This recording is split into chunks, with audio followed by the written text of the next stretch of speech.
महाराष्ट्राकरता अत्यंत आनंदाची गोष्ट आहे की स्वप्नील कुसळे याने नेमबाजीमध्ये कांस्य पदक या ठिकाणी मिळवलेलं आहे।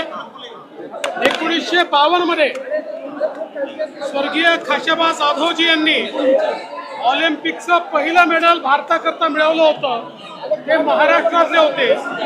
त्यानंतर महाराष्ट्रामध्ये स्वप्नील कुसळे यांना या ठिकाणी हे पदक मिळालेलं आहे आणि म्हणून मी स्वप्नील यांचं अतिशय मनापासून अभिनंदन करतो।